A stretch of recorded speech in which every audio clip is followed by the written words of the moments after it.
Tonight, with the rate of infection increasing in cities across America, there are alarming new statistics. The distribution of this disease tells a story about resources showing the pandemic is taking an especially heavy toll on minority communities. The longer we are divided like this and we are out in the public and putting people at risk and spreading this virus in that manner, the longer we're going to have to do this.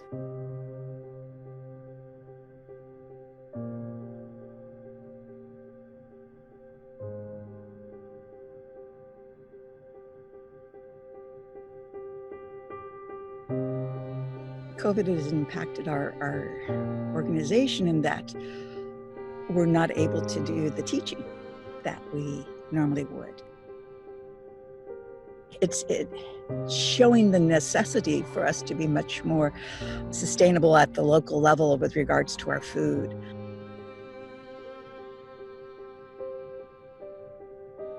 A lot of inequities in food access have been exposed due to COVID-19. And I think people are trying to personally fill that gap by growing their own food at home.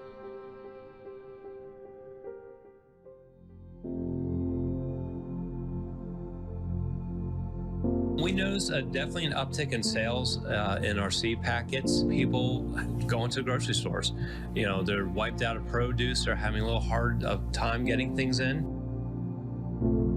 People are afraid they're not going to have vegetables later on from the stores, so they're want to growing themselves. But people are buying it because it's there and they're ready.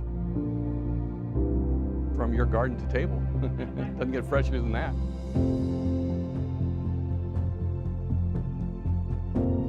I'm Paula Cirola, and I'm the Executive Director of Seeds to Plate. Seeds to Plate is a garden-based education program, function at Mark Twain Middle School here in the Mar Vista, Venice area.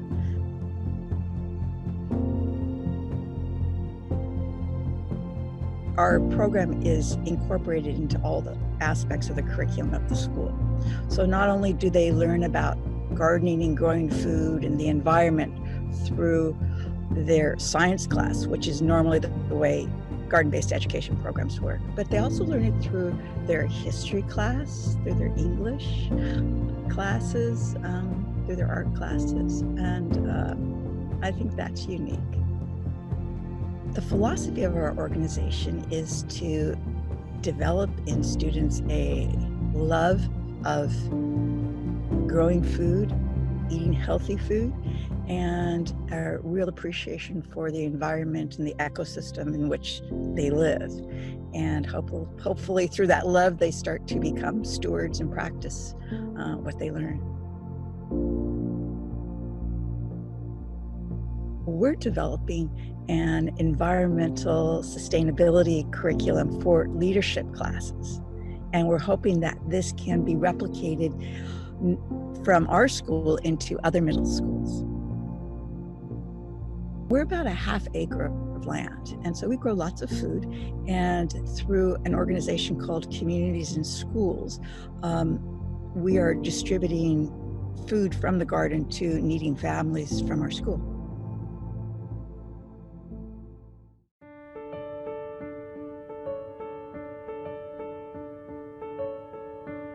My name is Elaine, and I am the garden administrator for the JV Semel HCI Community Garden, and I'm also the outreach coordinator for DIG, the Campus Garden Coalition at UCLA.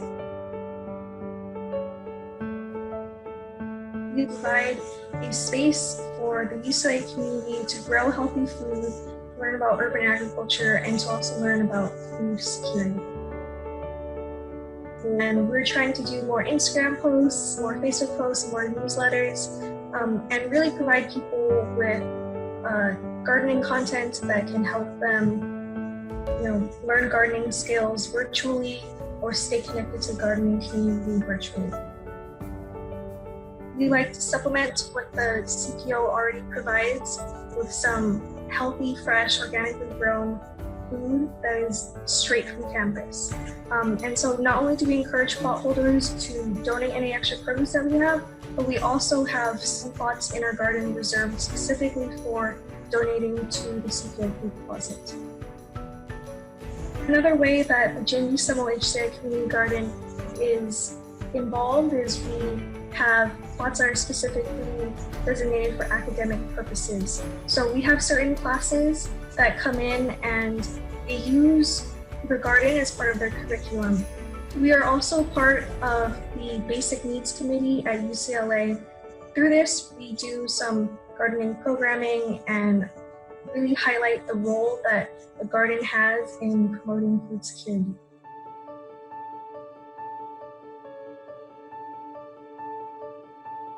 Now more than ever, a really strong emphasis has been placed on urban agriculture.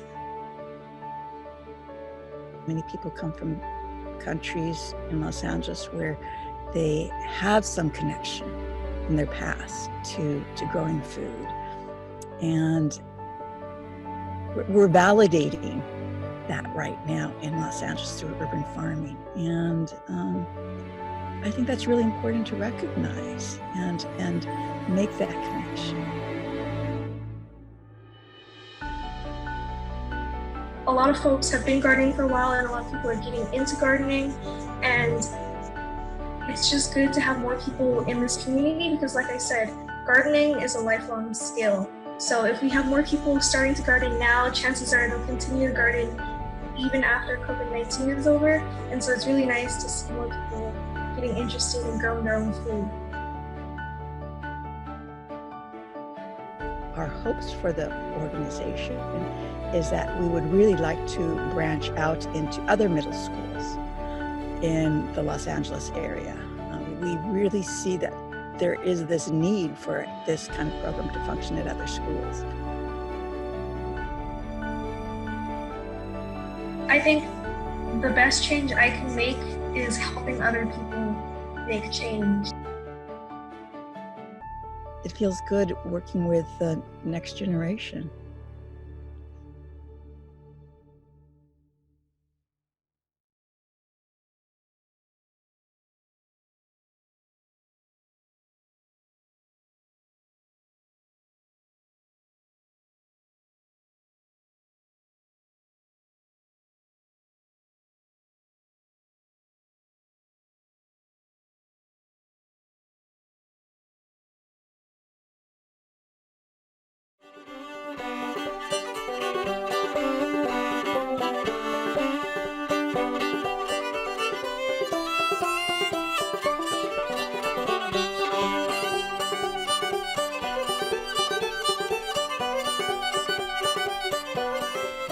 So the Appalachian Harvest Herb Hub was created in 2017 really out of a community need. There's more and more buyers and consumers that are being interested in where their medicine, where their tea is coming from, where their herbs are coming from, how is it grown, who's growing it. You know, they want more of that connection. I believe it's a right for consumers to understand where their products come from and the impacts that their consumption can have on communities. Now that can be deleterious, bad, or that can be, you know, wonderful and supportive. Forest farming can be a part of that movement. And I think it's just a matter of finding companies who have really strong sustainability ethics and are really interested in connecting with the supply chain and getting to know the people and plants that make up that supply chain. Our responsibility as an industry on educating the consumer of why the origin of these herbs matters. The consumer may not understand why the price of one product is $12 versus $30 of, you know, what goes into that $30 bottle and ensuring sustainable supply, of quality, of testing, of efficacy is a lot. And there's still a lot of work that we need to do on educating the consumer. And I think in this day and age, people are more conscious and want to invest through their consumption into the communities and places and people where those products come from. It matters knowing the larger context of purchase power. For sure, I think, you know, conscious consumerism is an extremely powerful thing and it has really big impacts on the supply chain.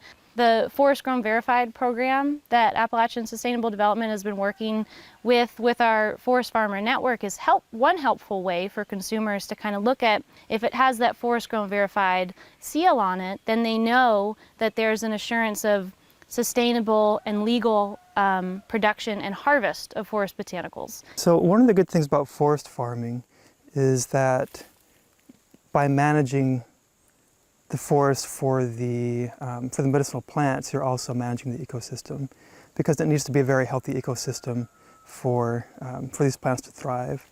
You know, forest farming can be done in kind of three ways. There's woods grown, which is kind of the most intensive. It's almost like gardening. So that may entail some earthworks, site prep, right? There may be some infrastructure in place. And in many ways, it looks like a monocrop of a particular species underneath the forest canopy. Wild simulated is a little bit more extensive, so less intensive, but it is an intentional procedure where someone will pull back the duff of the forest floor and plant some root starter stock or seeds and then cover that back up. The third, though, in this spectrum is wild stewarding. And that is where an existing stand of plants are located. And rather than exploited or ignored, the harvester works with that stand to sustain a population of plants within that area. What they're doing is taking ownership of that stand in terms of its sustainability, in terms of its yield over time, and in many cases expanding that out. To me, it's just so important to protect these plants and to make sure that people here have opportunities, meaningful opportunities. And I think whenever we can connect those two, and if we could merge conservation and commerce together for the benefits of both, that's what it's all about to me. So really the Forest Grown program is about helping those tend the woodlands and intentionally propagate and grow these plants, and therefore have a network that they can then join by being verified, that they can get a higher dollar, a higher value for the medicinal plants that they're cultivating in a woodland environment, and therefore helping to increase the populations versus depleting them. We really start with training. So we work with the Appalachian Beginning Forest Farmer Coalition to provide training on everything from seed to sale, to make sure forest farmers have the information that they need to be successful. I think it's important to be educated about best practices, and that's where Appalachian Sustainable Development comes into play. So the reason why we liked collaborating so much with Appalachian Sustainable Development is because they have a cost share program to enable more forest farmers to afford the organic certification and the forest grown certification verified. And so working with them, it really streamlines the whole process. The Herb Hub here has been great. I mean, if you can get in with these commercial companies who want it that way, and it's probably a little bit more guaranteed, to be honest. But as long as something like ASD here, can help out and get growers with, the buyers, that goes a long way. So maybe I'm growing 25 pounds of black cohosh. There's another farmer growing 10, another farmer growing 100. And together we can aggregate supply at our Herb Hub to meet those volume minimums. And market to buyers, so this way farmers have access to more markets than they could just alone.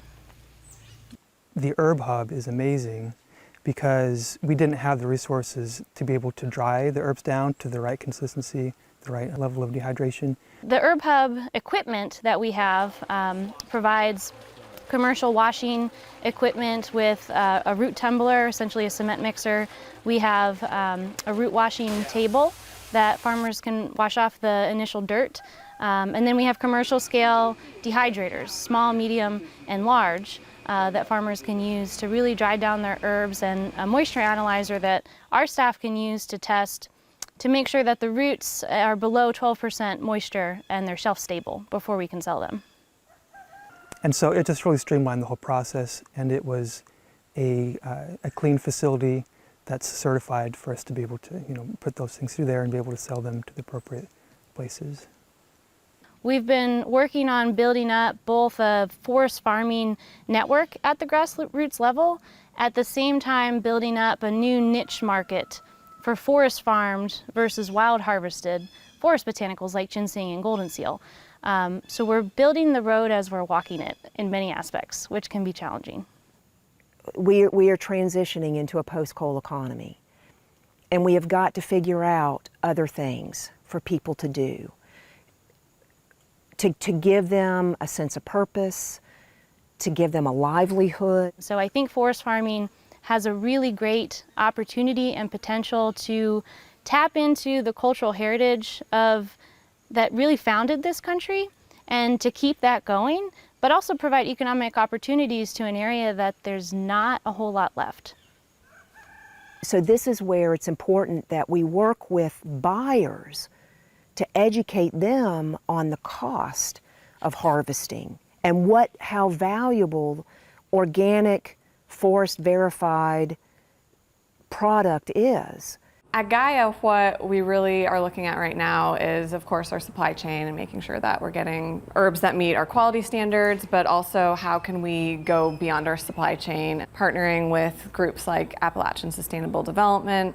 It's really important to do that because for some of the herbs, especially that are grown in the forest, these take 5, 10, or longer years for them to develop. So if we're able to find partnerships that we can form now to help invest in our supply chain, that's going to be good for communities and good for Gaia because it's all connected. It's really not a supply chain, it's a web of growers, processors, companies, nonprofits working together to do this.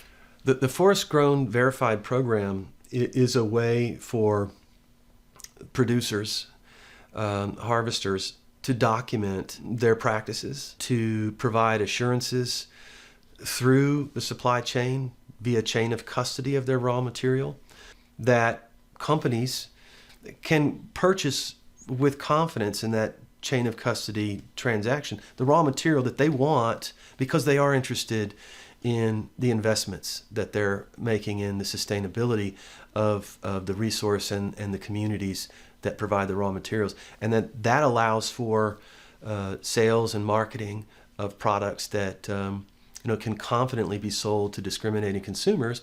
Sustainability, I think, is the one big one for all these guys, especially with ginseng and golden seal, because the two really are kind of endangered. Probably golden seal more than ginseng. It's hard to find. So they're looking for people who are actively growing it and not taking it out of the wild. So the forest grown verification, the sustainability part is probably bigger than the organic right now.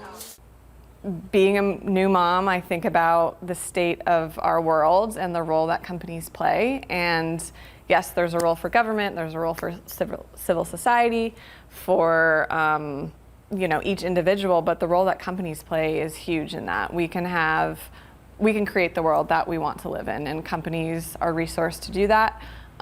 We have many brilliant minds working in this industry, and for us to be able to push this forward is essential.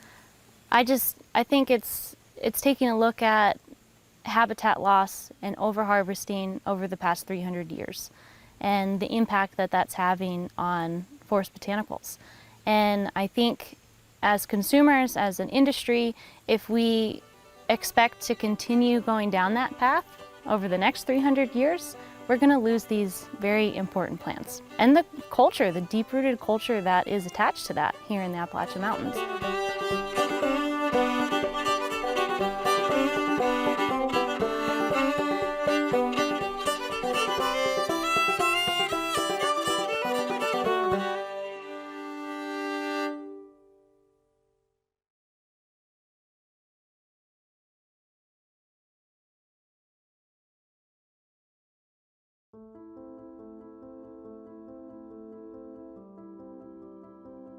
Hello.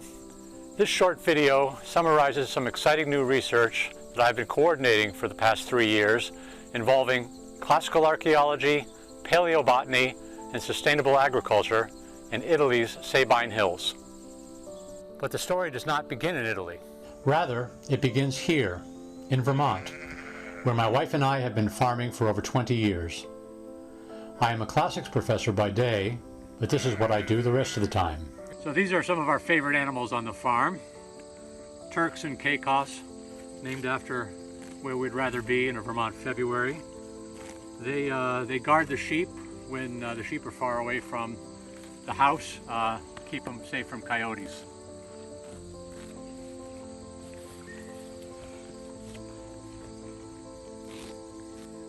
So this is the newest addition to the farm. Dolly, Scottish Highland cow, Cuthbert, her calf, born early in the spring, and Hamish, our raging bull. Building my own house and outbuildings and taking care of land and animals over the years got me interested in sustainable systems and environmental preservation. In the course of writing a book on this topic, I was the beneficiary in spring 2018 of a short residency at the American Academy in Rome. For a break from the city, my wife and I took a short walking vacation in the Sabine Hills, where I literally stumbled upon this extraordinary research opportunity. Beginning in Casperia, we walked from one agriturismo to another, ending our journey here at Agriturismo La Mola sul Farfa in Montpeo. The owners, Stefano Fassone and Elizabeth de Coster, are organic olive farmers and hoteliers who happen also to have discovered the well-preserved remains of an ancient Roman villa rustica, a working farm from the Republican era, in their olive grove. The visible remains of the villa are impressive. A sprawling cryptoporticus, or underground barn with processing and storage rooms. A floor mosaic. The original millstone from the olive press. A large water cistern. And a unique 3-bay oil separating vat. Even more impressive are the trees in the grove, which have been carbon dated as at least 1,500 years old. Some are almost certainly older. Olive pits found during excavation have been carbon dated to the same age. What is more, over 20 varieties of olive in the surrounding grove have been DNA tested as unknown to the modern genome, meaning that they are pre-modern varieties, dating from Roman times. Because the creases on olive pits are like a fingerprint unique to each variety, by comparing ancient pits found in the ground to the pre-modern varieties in the grove, we can actually identify those pits' living parent trees, a procedure called morphometric analysis. This ancient olive grove is particularly important and unique in that it sits cheek by jowl beside the infrastructure and apparatus of a villa rustica purpose-built to process its crop on site.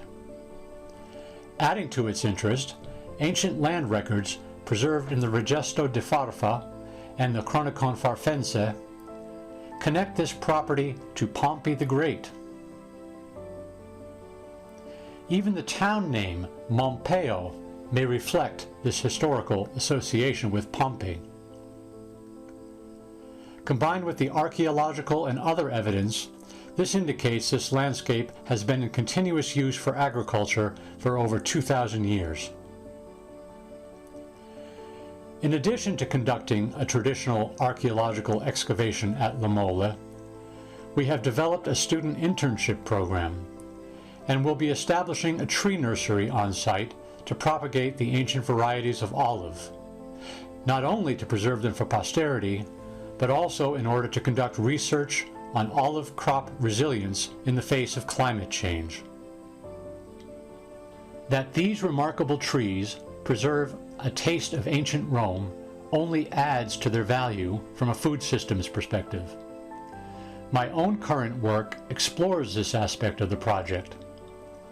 The modern agriturismo movement, I suggest, designed to keep small farmers on their land, reinstantiates ancient Roman land use laws that saw smallholding as the ideal. Agriturismo La Mola sul Farfa is a working farm, but it is also a peaceful, pleasant retreat for travelers and guests, just like the Villae Rusticae of old. It produces artisanal oil for the retail market and self-consciously preserves and enhances the landscape. In sum, this special site is at one and the same time a productive landscape and a monument to ancient Roman agronomy and foodways. It is also a living seed bank where the biodiversity of the past is still on deposit. As an agriturismo that practices sustainable, organic agriculture, that investment is being conscientiously managed in the present for future generations. In its several facets, the Roman Villa project exemplifies the ways in which the study of ancient environments can inform more modern environmental concerns.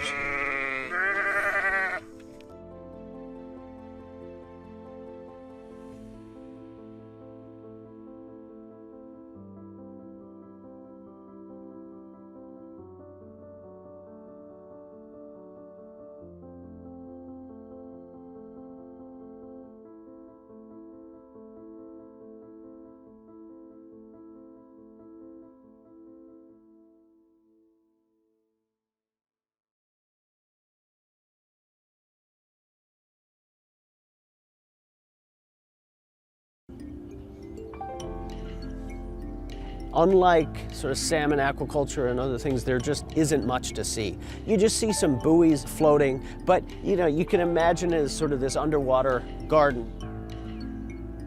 It's farming, just like somebody who has a tomato farm or some sort of vegetable garden. It's just I do it out on the water instead of on land. It's one of the fastest growing plants on Earth. So we can grow incredible amount of sea vegetables in small areas. And we don't have to add any fertilizer at all. We're just kind of taking something that's happening naturally and trying to organize it into one location so that we can make the most of what's growing. My name is Susie Flores, and I am an Executive Market Development Manager at McGraw-Hill Education. And on the side, I am a kelp farmer. I had heard about seaweed farming, and I wanted to grow some just for consumption.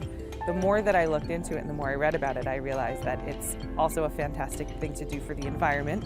And then once we saw that there was a possible economic upside for it, we decided to give it a shot. My name is Bren Smith, and I'm a 3D ocean farmer.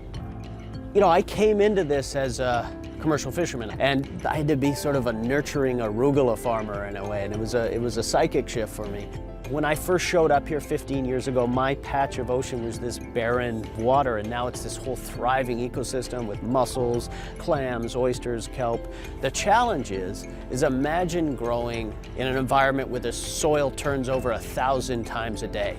I mean, we're just getting currents and changeover and nutrients, and that dynamism is what grows sort of a beautiful sea vegetable, but it also makes it difficult for a farmer.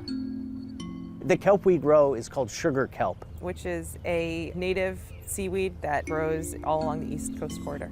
And what we do is every fall we go out and collect a few pieces of kelp that are reproductive and bring it back to our hatchery. And the little spores attach to pieces of string. And then we take it back out into the ocean from whence it came, and we outplant it on our long lines, which are submerged about 3 feet underneath the water. The turbidity of the water, the murkiness of the water could impact how much sunlight is actually getting through to the kelp. Kelp gets everything from the water, so as the water current, goes through our kelp farm, it's also bringing with it all of the nutrition. Kelp needs a mix of like phosphorus, carbon, nitrogen, and sunlight. So my job with the kelp is to find that sweet spot where we capture the nutrients and also the sunlight. We harvest the kelp in the spring season before all of the other competing species are going to be around.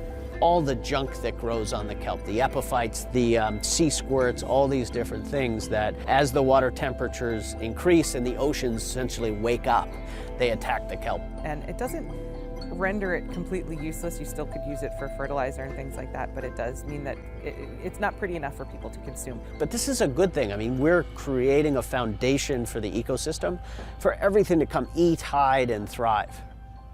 The economics of kelp farming and ocean farming are in some ways the most powerful piece. Land, especially in this area, is not cheap, but leasing space in the ocean, it makes much more economical sense. The fact that overhead is so low when you don't grow fish opens up opportunities for regular folks like me to be out here and starting our own farms. We grow about 10 to 20 tons per acre in basically a 4 to 5 month time.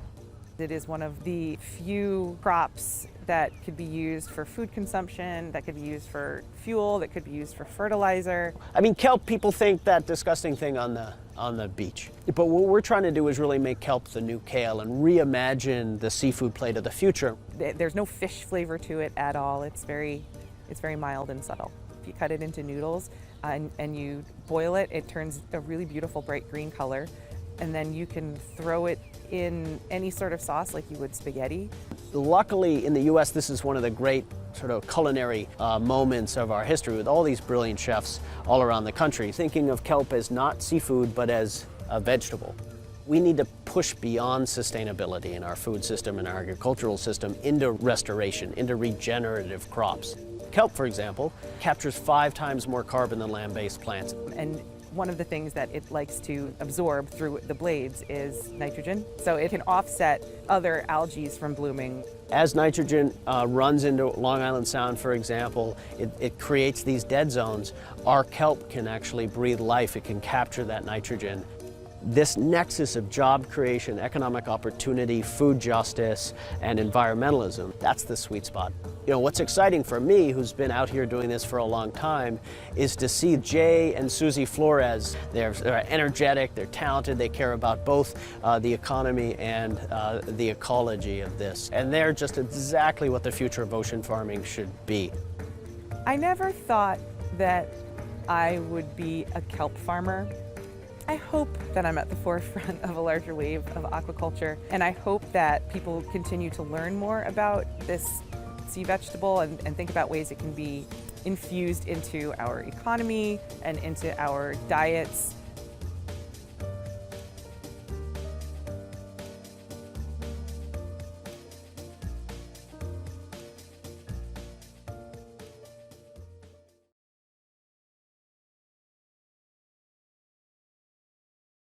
A day and a half ago, this thing was the size of the tip of my pinky.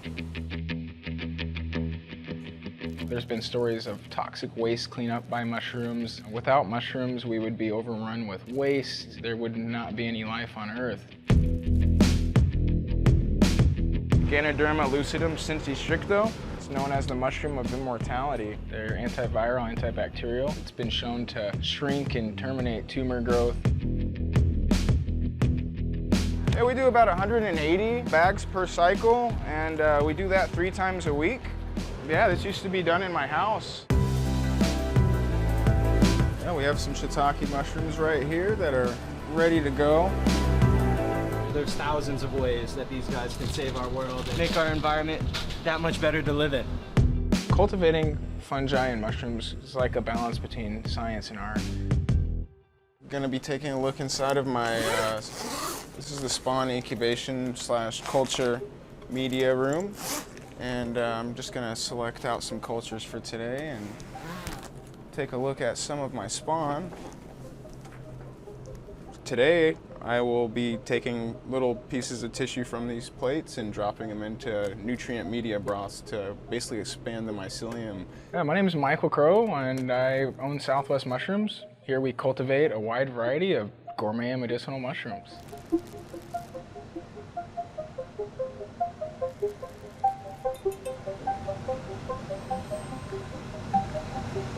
Yeah, we just dropped a couple chunks of mycelium tissue of cordyceps.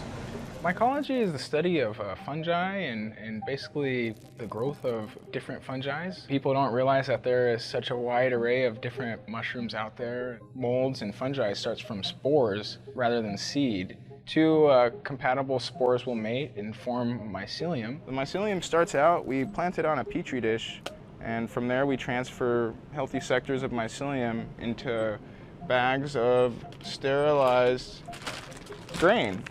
Here we have organic wheat berries that we use. From there, mycelium will spread and devour whatever food source that it's working with. Full colonization occurs. You'll see a big, nice, healthy bag of white mycelium. This can get broken up and utilized to inoculate anywhere from 20 to 30 of our production blocks. Without good spawn, you don't have mushrooms. A lot of people that will try to get into growing mushrooms because they've grown like a lot of plants before think that, you know, it'll be basically like kind of similar, but it's definitely totally different. You're germinating spores on petri dishes, you're growing out the mycelium, you're doing transfers into like sterilized grain substrates as opposed to soils.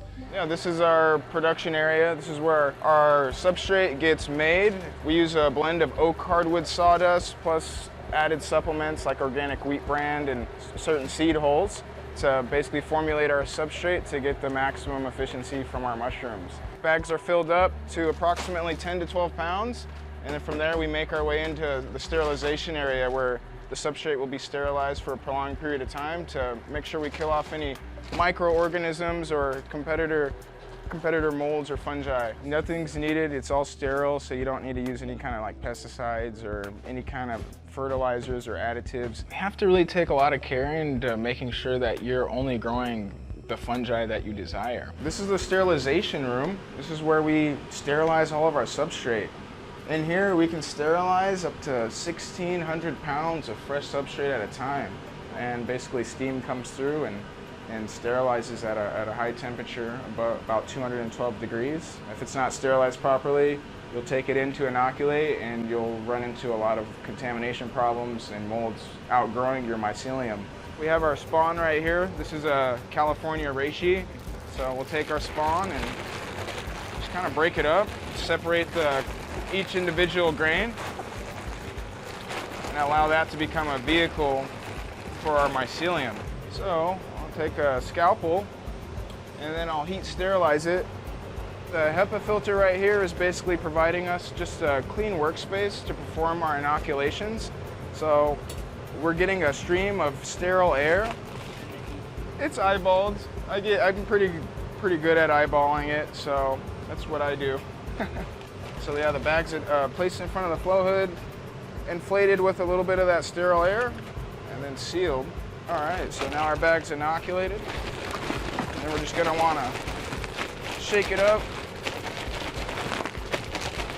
All right, my bag's done. People think that all mushrooms are growing in the dark, on manure.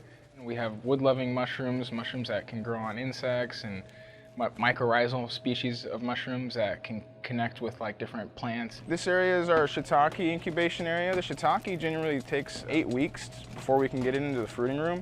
We can see the mushrooms at this stage beginning to like popcorn. As the mushroom begins to mature, you let the blocks ripen and they begin to turn brown. And this is a block that's ready to go into our fruiting room. It's ripe and ready. Yeah, generally a lot of new growers will mistake the brown for contamination, but that's actually just the mycelium ripening and getting ready to produce a good crop of mushrooms. And yeah, over here we have some freshly inoculated blocks. We can see the mycelium starting to jump off from the grain that it was inoculated with and looking for sawdust to basically break down and utilize as a food source. In nature, you'd find oyster mushrooms growing off of the sides of trees. So here we kind of try to simulate that way of growth with this block. Inside is oak hardwood sawdust, and the bag kind of acts as an artificial bark, tree bark. So when we give it an incision, it kind of just acts as in nature when the mycelium starts poking out at the right points and receiving the right O2 levels that sends mushrooms out. Once it completely devours all of its food source, the mycelium signals to produce mushrooms. Basically, the mushrooms will start pinning within a few days. You'll start to see a bunch of little baby mushrooms forming all over the block. Usually they'll have like a stem and a cap. Underneath the cap will be the gills, and the gills are responsible for like producing all the spores that the mushroom will utilize to continue the life cycle. We grow mushrooms that in nature you'd find them growing right in the forest, right off of the sides of different trees. So we try to give these mushrooms a little bit of light stimulation, kind of just similar to what you'd get in like a shaded part of the forest. What we do is as our blocks are ready to go in the grow room, we slap our blocks with our hands to basically stimulate the tree falling in nature to shock the mycelium into growing. Once the tree or branch would hit the floor, the mycelium would be shocked into producing the mushrooms because it's basically thinking that its life cycle is coming to an end. That's what mushrooms do. They're basically nature's like grand decomposers. Their job is to break things down and turn it into organic material that can be reused by the environment. There's been stories of toxic waste cleanup by mushrooms, mushrooms being able to break down oils, kind of like the immune system for the planet. Also plastics in the environment. Without mushrooms, we would be overrun with waste. Basically, there would not be any life on Earth. Mushrooms are very crucial to the environment and ecosystem. I started when I was about 15. I just got interested in mushrooms, picked up a couple books, and was just really fascinated by the whole process, how something can just start from spores, something that we really can't see with the naked eye, into just being able to devour things at such a fast rate and produce these mushrooms. And by the time I was 16, I was growing mushrooms as a hobby and just became really hooked on the process. So I started this business after selling some stocks and cashing out my 401k. So I wanted to continue working with mushrooms as for life, I guess, and kind of make it a career path. So and I'll just harvest the mushrooms just by simply cutting as close to the base of the block as possible. And then from there we can go ahead and pack everything in the next warehouse and get everything to the desired weights. Creminis and button mushrooms and portobellos, those are secondary decomposing mushrooms. So those mushrooms desire like manure or compost-based substrates. You wouldn't want to keep that stuff under the same roof just because you don't want any kind of cross-contamination getting into your grows. So yeah, we're just specializing in wood-loving species, so species that basically decompose hardwood in nature. You'll find them growing off like fresh trees or basically recently fallen trees. And those strains are like shiitake, oyster mushrooms, more of the medicinal species such as reishi, turkey tail, lion's mane. You'll find maitake growing on oak or in certain hardwoods. Also, the medicinal benefits that they offer are far greater than what you'd find in like a portobello or cremini mushroom. These are the mushrooms that contain those anti-cancer, anti-tumor benefits, those immunomodulating, immune system enhancing benefits. They're antiviral, antibacterial. Like reishi specifically is used in like chemotherapy and cancer treatments. It's been shown to shrink and terminate tumor growth. A lot of people that have compromised immune systems are able to utilize certain mushrooms, like shiitake for instance, has been shown to dramatically increase like production of necessary T helper cells to help fight off infection and keep your body safe. This is called Ganoderma sicile. This is a reishi species from Palmer Woods near Michigan. And this mushroom is mainly used for the medicinal benefits. We can take it and brew it into a tea or make tinctures out of it and utilize it for the health properties. A lot of mushrooms have their own unique like health benefits that you can only get from that mushroom. It's been used by Eastern medicine for about 4,000 years. Shiitake, for instance, produces a polysaccharide called lentinin. That's something that you can only get from shiitake. Oyster mushrooms produce a compound called lovastatin, which naturally reduces blood pressure. Lion's mane produces hericenoids and erinacines, which is able to stimulate nerve growth factor in the brain. Well, here's our lion's mane, also called Hericium erinaceus. It is a wonderful teeth fungi. The mushroom is a medicinal mushroom as well as a culinary delight. It's known for the fact that it can enhance cognitive function, boost your memory, basically enabling people to recover from traumatic brain injuries, helping people deal with Alzheimer's, dementia. We got some regulars out there that love our lion's mane powder and all of our products, really. It just started with like the farmers markets and everybody just being really amazed by our quality of mushrooms. And from there, like chefs started asking us about mushrooms, so we started dealing with chefs. And then now our mushrooms are making it to grocery stores and restaurants all over the state. The reishi is definitely an intensive harvest. So we'll just cut each antler off at the base of the block. It's kind of like a forest of reishi down there. But patience and time. And then there we have the cut right there. And we have a little bit of sawdust attached, so I'll just trim this off.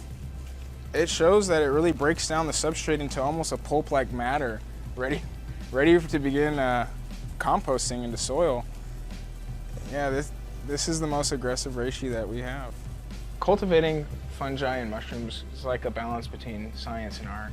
One, you got to understand the science of it, and two, the art of it is basically being able to execute your crop the right way. If you have a passion and you want to turn it into a business, then don't let anything stop you.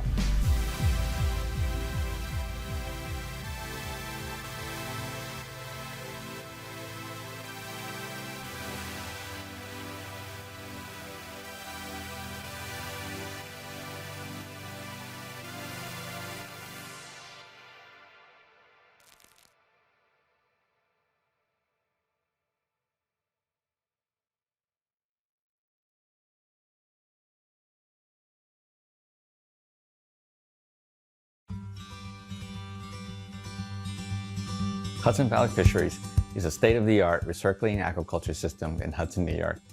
We raise steelhead trout year-round. They are New York State grown and certified, free of hormones, antibiotics, and vaccines, and rated a best choice by Seafood Watch. Our steelhead are the freshest available because they are delivered to our customers in the Northeast and beyond within hours of humane harvesting. To create Hudson Valley Fisheries, we drew from 40 years of experience in recycling and environmental stewardship. Unlike other forms of fish farming, recirculating aquaculture systems utilize cutting-edge, land-based technology. These systems eliminate the negative environmental impacts of traditional aquaculture in our oceans while protecting our fish from pollutants and plastics. Our facility reuses 98.9% of its water, upcycles its waste, and maintains a small carbon footprint. Native to Alaska and the West Coast, steelhead trout is fast becoming a popular alternative to salmon as people discover its outstanding taste, color, texture, and versatility. Plus, our fish contain 1.6 grams of omega-3 fatty acids per 4-ounce serving, making them as nutritious as they are delicious. Steelhead are a hardy species and well suited to aquaculture. They're schoolers and from hatching spend all their time in communities in our 54 tanks from 5 feet to 45 feet in diameter, going from nursery where they're hand-fed into smolt, juvenile, grow-out, and eventually harvest tanks.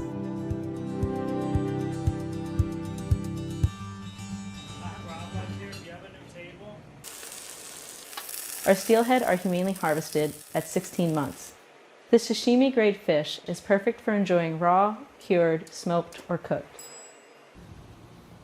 Our New York steelhead are fed a responsibly sourced, GMO-free, and balanced diet of natural antioxidants, proteins, and lipids. Our filtration system separates fish waste and nitrogen and allows us to upcycle all of our waste. At Hudson Valley Fisheries, we use 100% of our fish. Trimmings are converted into fertilizer and go back into the earth to nourish soil for plant production. In addition to producing sustainable protein, we are also an aquaculture teaching facility, working with regional schools to educate future generations about the art and science of regenerative aquaculture. Our steelhead eggs sourced from the Pacific Northwest have superior genetics and are traceable back 40 years. From hatching to harvesting, we've implemented practices which are designed to provide our fish with comfort and minimal stress, which results in a higher quality flavor and texture for the consumer. We're the only U.S. aquaculture facility using protocols set by the Royal Society for Prevention of Cruelty to Animals. Our humane harvesting techniques use electrical stunning to anesthetize each fish before it is processed and quickly bled to optimize freshness and fillet integrity. Hudson Valley Fisheries is at the forefront of both aquaculture and agriculture, and I'm proud to be a part of a team that is as committed to feeding the planet as it is to caring for the planet. We are committed to producing the healthiest fish in the most sustainable way possible. The incredible support we receive from chefs and buyers is proof that innovative aquaculture can be healthy, delicious, and environmentally conscious. Thank you for supporting Hudson Valley Fisheries.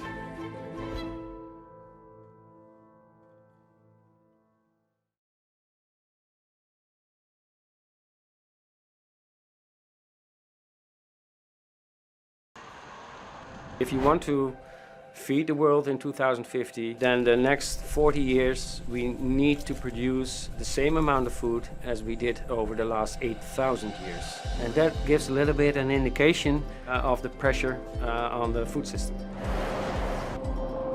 We just face a huge challenge with a growing population, with a change in consumption behavior, with the climate crisis. How do you secure your food production? The real secret is the sustainable production. It should be with less inputs, less fertilizer, less pesticides, less water. It needs to be sustainable, otherwise we will destroy our planet. Yeah?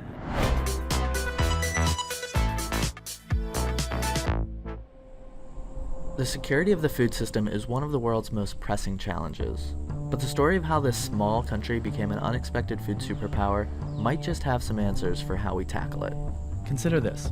If everyone on Earth ate the diet of the average American, that would require all the habitable land to be used for agriculture, and we'd still be 38% short.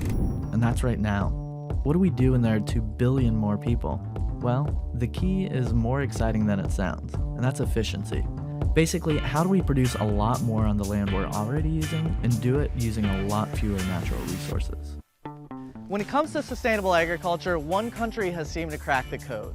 Bolstered by a national commitment to produce twice the amount of food with half the resources, the Netherlands has become the world's #2 food exporter. There was a very close collaboration between the government, science organizations and the industry. And they started out of a common interest. So they say, okay, yeah, we want to go for sustainable production, but everybody was aligned. Everyone involved in the system was aligned and embraced innovation to reach that shared goal, and that has driven efficiency on a level unmatched anywhere else in the world. If there's one place that approach is most clear, it's in their unrivaled greenhouse growing operations.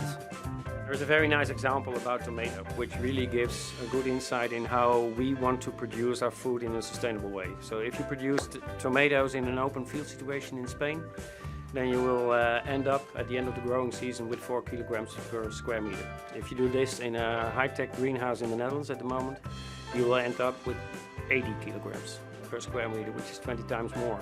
But the best part of the story is that the 80 kilograms of tomatoes, we do it with 4 times less water compared to in an open field situation. And water is one of the big challenges that we face. Just had a cup of coffee. Do you know how many liters of water were needed to produce that cup of coffee? Rough guess. 10. 150. So high technology offers really a possibility of producing a lot of food per square meter in a sustainable way. The Dutch lead the world in tomato yield while using a fraction of the water that other countries use. But it's not just tomatoes. Measured by yield per square mile, they're the world leader in the production of chilies and green peppers and cucumbers. Number 5 for potatoes, onions, and carrots. The list goes on. But the bottom line is they've been able to get so much out of so little. If we are able to produce 80 times more with 4 times less water, that's great. That's great news, I think. Most people know that greenhouses allow a grower to tweak every little thing. But the Netherlands is taking it to the next level. They've perfected the greenhouse as the ideal environment to continuously test and implement all kinds of ways to optimize growth.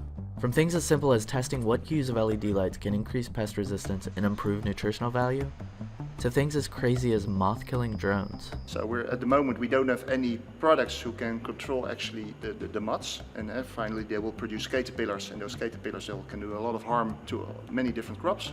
Well, that drone is able to detect the moth, also to see how it's flying, and then with its wings, propellers, it will crush actually the moth. Wow. There's a relentless drive towards innovation to create better and more efficient growing techniques. They've even started taking the human touch completely out of it. Some of the latest tech relies on AI to learn plant behavior and constantly adjust conditions without any input from a farmer. For example, what we're testing in this compartment is a climate computer. So we have different sensors, and it's actually, we measure the plant activity. And based on the plant activity, the computer is actually controlling the whole climate by itself. Ultimately, the key to solving our global food challenge isn't just in relying on super efficient food producers to carry the weight for everyone else. It's learning from and adopting that technology. At the World Horti Center, you see that effort firsthand in an ongoing experiment. They've built basically a greenhouse within a greenhouse. Inside the larger structure, they're able to replicate any climate on Earth to figure out what modifications need to be made to realize the same yields they're getting in the Netherlands and any other country on Earth. We have a cooperative project going on with Columbia, and we can in fact we can emulate the current climate conditions in Colombia, put their crop in and see how crop behaves under the circumstances that we have in Colombia. We can totally flip the seasons around. We can make it a sunny day on Christmas. We can close the curtains on a sunny day and make it completely dark. I think in the long run, the future of the Netherlands should not be to be a producer for the rest of the world. We should be a developer for the rest of the world. We are the country that will export our knowledge on creating production facilities all over the world. Innovation starts really by bringing all these networks together. In the world we live nowadays, you need to link up with other people. You can't do it on your own. We need to produce more, we need to do it with less inputs, and we need to do it better. Thanks for watching. If you like the future of food, stay tuned for our new series, Future of Cities. Subscribe to Freethink now to be the first to see new episodes.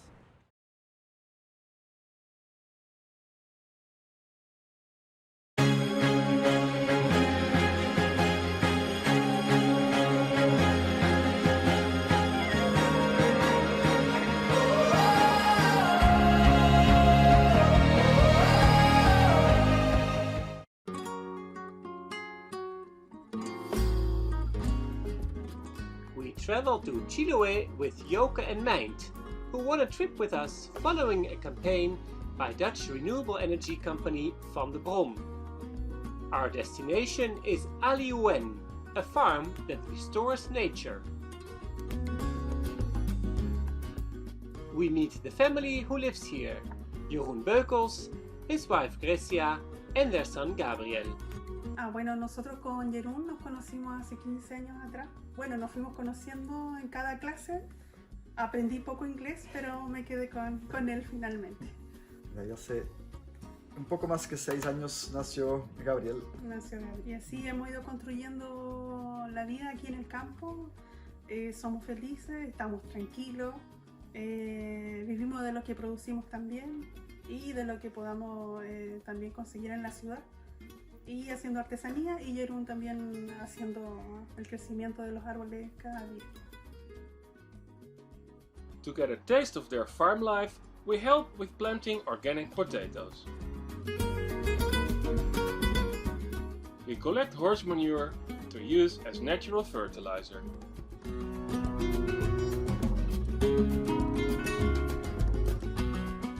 The family's diet is primarily based on what they grow, so they don't need large meadows for livestock. With 3 seedlings, Jeroen is turning meadows into forest. We ask him why. Ik denk dat dat van heel diep binnenin komt, omdat ik ben in een dorp opgegroeid waar een bos is. Een van de grootste, nee, zelfs het grootste bos van Vlaanderen. Dus van kleins af heb ik in het bos gespeeld en nadien met vrienden naar het bos gegaan. Dus voor mij heeft het altijd zo wel een connectie gehad. En dan heb ik toch ook stilletjes aan ontdekt dat een van de belangrijkste dingen is voor ons, het is wat groot uitgedrukt, maar voor ons voorbestaan. Ik denk op het moment dat er geen bos meer is, kunnen wij als mensen ook niet meer verder. Want het bos is nodig voor waterbehoud, dat is denk ik wel nummer 1. Al onze energie, wat hier op de boerderij voor te verwarmen, komt van het bos.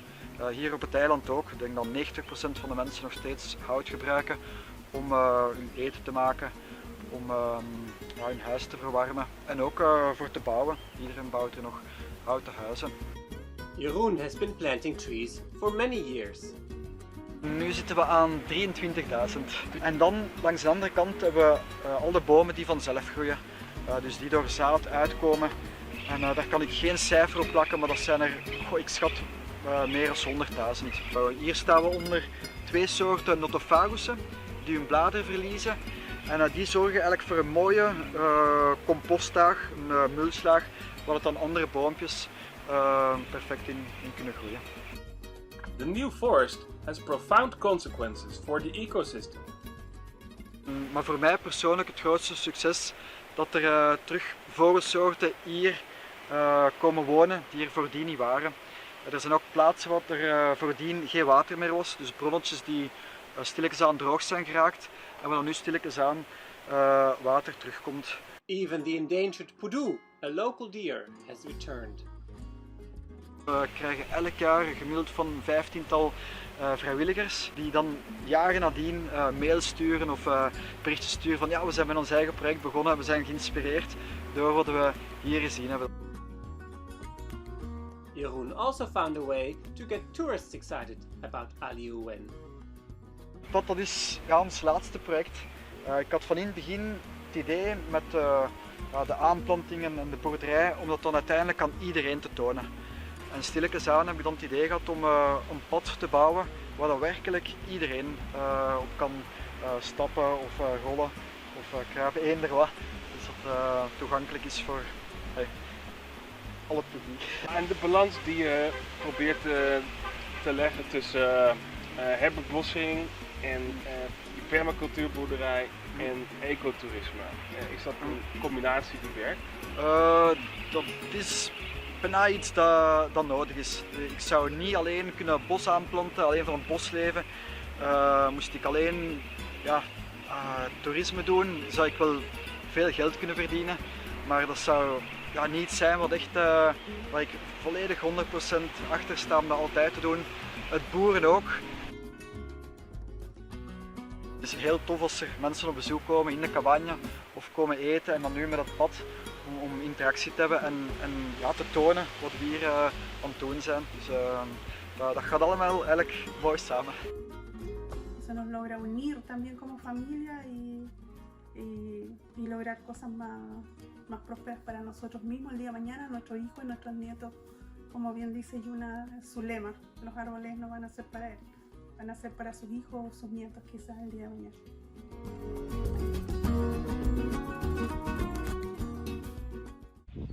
Did you like this video? And want to see more?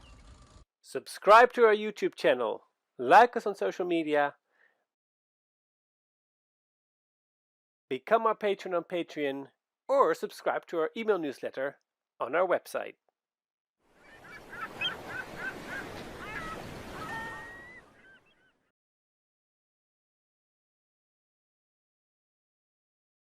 With massive innovation in lighting technology over the last few years, vertical farms have all of a sudden gone from science projects to legitimate businesses capable of feeding lots of people. But as lighting costs go down and the technology improves, it's actually the future of these farms that I'm so interested in. Some people are turned off by the pristine mechanical growing conditions, like it's something out of the Matrix, but that's actually what makes it so exciting. Companies like Bowery Farming have the opportunity to re-engineer every aspect of the growing process, even down to the seeds they use, which are optimized for flavor instead of having to worry about insect and weather resistance. Using a system of robotics and automation, all running through what they call the Bowery operating system, Bowery is able to use 95% less water than traditional farms, use 0 pesticides and chemicals, be 100 times more productive per square foot of land, and most importantly, build farms right next to cities to avoid the environmental impact of freighting food across the country and the world. So today, I'm here at Bowery's R&D facility to find out how they use technology to make every step of this process as efficient as possible. So what's the point in the whole thing? Like, why bother? Why bother? It's actually a legitimate question, right? When you look at farming today, it is the largest consumer of resources globally. 70% of the world's water every year goes to agriculture. And because of the chemically intensive way that we farm now, we've actually lost 30% of our arable farmland in just the last 40 years. One of the things you always hear about vertical farming is it's like, hey, we have a power source, it's called the sun. Why are you wasting that? About 8 or 9 years ago, you actually saw the cost of lights drop by over 85%, and you saw the efficiency of the lights more than double. But before that, this wouldn't work. No. What is the first thing that you guys think about when it comes to growing more efficient crops? The seeds themselves are where everything starts, right? It's where everything starts with any plant. I just had my negative test. I'm negative for all STDs good. And COVID. So this is the seeder. It's like it automates the seeding process. So this is where it starts. So what do you actually need this material for? So when it's a seedling, it's growing roots, so it needs something to anchor itself on. And then there's this drum here that we dibble it so it pushes the soil just a little bit lower. Right. What this does, it kind of creates like a cone, so it falls here, it kind of rolls into the hole. How is this different than a seed that like a farmer would plant? Well, a farmer could also plant a coated seed. There's a vacuum inside the cylinder that's going to pull the seed as this spins, and so every hole will have one seed. If we were to not coat the seed, the machine might pick up 3 or 4 seeds because it's not that accurate. But where you have this larger seed, the machine is going to have an easier time pulling that one seed and then dropping it into the plug. What would be the downside of having multiple seeds in a plug? Yeah, you wouldn't have nice uniform heads. You might have more loose leaf, for example. This is so cool. Okay, so what happens from here? Well, from here we will take it and then we can transport this to the germination chamber. Germination is the stage where seeds sprout out into seedlings. Typically, you'd need to cover the seeds in topsoil to prevent them from drying out, but because Bowery can guarantee almost 100% humidity, they can leave them uncovered. These flats will stay in here for anywhere between 2 and maybe 6 days. From seed to seedling, like in the wild on an open air farm, how long would this process take? Germination rates are highly dependent on temperature. So here we keep it at constant temperature. So for the most part, it's pretty much every X number of days. We know how many days. But in a perfect world outside? Probably a few more days longer. So at every stage of this process, you guys are saving time, right? Yeah, so we will transport them from the germination chamber to, yep, that's okay. Wow, Yep, I had one job. I don't mind sharing, these were in here a little too long, probably, and they're slightly elongated. What's wrong with the fact that these are elongated? They redirect resources towards stem to make more stem. We don't want them to do that. We want them to produce more leaf. I can notice something that's going on here, which is this last row didn't get seeded properly. So that would mean that this tray is 10% or 5% less efficient. More like 2%, but yeah, it'll be about 2% lower than lower mass. We can even speculate. All right, so this is like a completed tray then. I mean, because we're in the development facility, not everything is the same thing. Right, if we were in production. In production, you would see like basically the entire thing filled with these seedlings, like just one of these. So now we send this down the line Yep. into the mothership, into the growing operation, right? Yep, that's right. Yeah. It's pretty f***ing cool. From here, the trays are moved into any of the farm's growing positions, where AI scans crop information through imaging and QR codes and gives each crop its own customized plan of water and light. So all these trays have like a built-in drain system, right? So the water is continuously flowing. That's right. So the water passes through. We treat the water, give it back the nutrients that it needs. One of your talking points is that you guys use 95% less water than a conventional farm. A large part of that is because we're constantly recirculating. Okay. Our aim is to make sure that really the water that leaves the facility is in the plants. And I keep coming to this point that we give this tray what it needs when it needs it is very different than a blanket irrigation across an acre of farmland. And what does that mean? Do you think of that in terms of the height of the water? Height plays a role. Turnover plays a role. Will there always be water touching the bottom of the base, or will it sometimes shut off? Not necessarily. Okay. Yeah. We assume that crops need sunlight, but that's not exactly the case, right? There's a spectrum of light, and the plants don't exactly need every part of that. Crops need energy. Okay. And so we've done an immense amount of experimentation looking at different color or spectra of lights. What we've honed in on are these white lights. Outside you have shading and not shading, you have clouds. And so for us to be able to provide a consistent lighting experience is what's really integral. Do these crops have like bedtime? There's nighttime. There's nighttime. But what we can do, which we're constantly looking to explore and understand and exploit really, is how do we take advantage of providing more light? So now this will stay here for a number of days. In these smaller plants? These smaller plants in this configuration. And then we'll move it to a place in our farm for it to continue its life cycle as it reaches adulthood.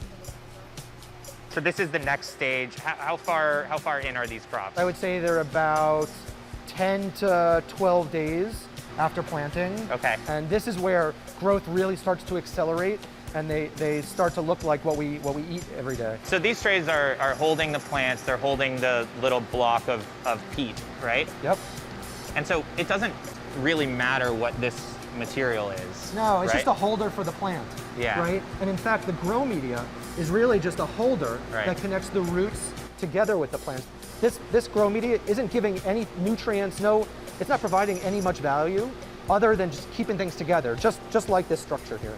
So from here, how many weeks out are we from harvesting these plants? Generally speaking, our grow cycles are anywhere from like 17 days to 32 days. So these have about anywhere from about 10 to 20 12 days left. All right, let's send this guy back. Okay, so we're on the third of 5 levels of the farm in this operation.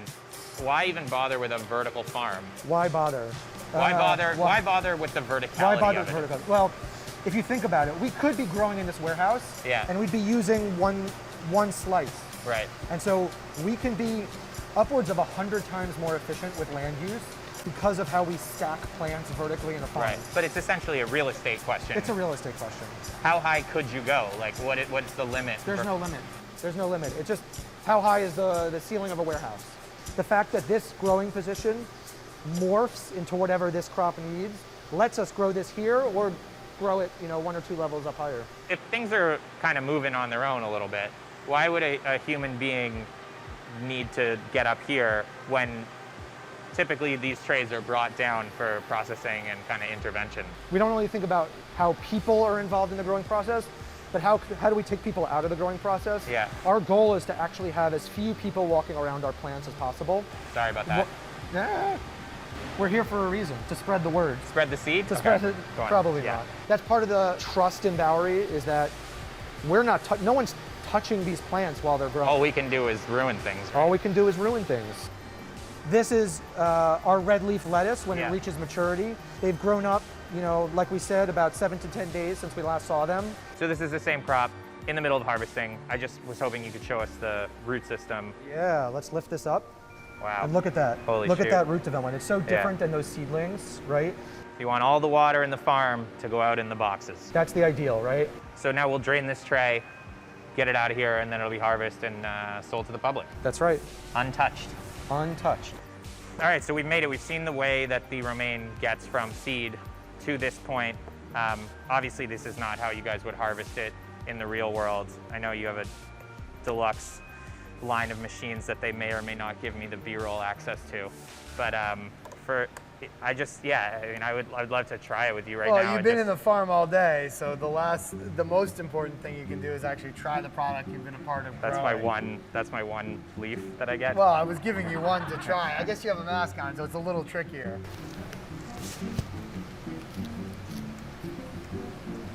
See, you get the sweetness. It's got the whole spectrum of flavor in there. It's as if it grew in someone's, countryside farmland. Just using a lot less water, a lot less chemicals, a lot less in general. So not to get like doomsday-ish, but if we didn't figure out these new ways of farming, what would our food supply look like in 50 years? 9 to 10 billion people that'll be on the planet in the next 30 years. Right. And according to the UN, you need somewhere between 50 to 70% more food to feed that population. And all the while, 70 to 80% of the population is actually going to be living in and around cities. So there's this real move towards urbanization. Figuring out how do you feed and how do you provide fresh food to urban environments both more efficiently as well as more sustainably is a very important question today and an even more important question in the years to come. When you spent so much time obsessing over proximity and how close am I to the source of what I'm consuming, when you leave, do you just want to like really mess shit up and order like a whole tuna in from Japan? For better or for worse, the more you understand the food supply chain, the more you realize how convoluted and complex it really is. And I think if there's anything COVID showed us, it actually was just that. I think we took for granted for a long time the fact that you could walk into a store and find anything you wanted whenever you wanted it. And that wasn't true for a period of time. And I think it shined a light for people on how reliant we are in other parts of the country, other parts of the world for that matter.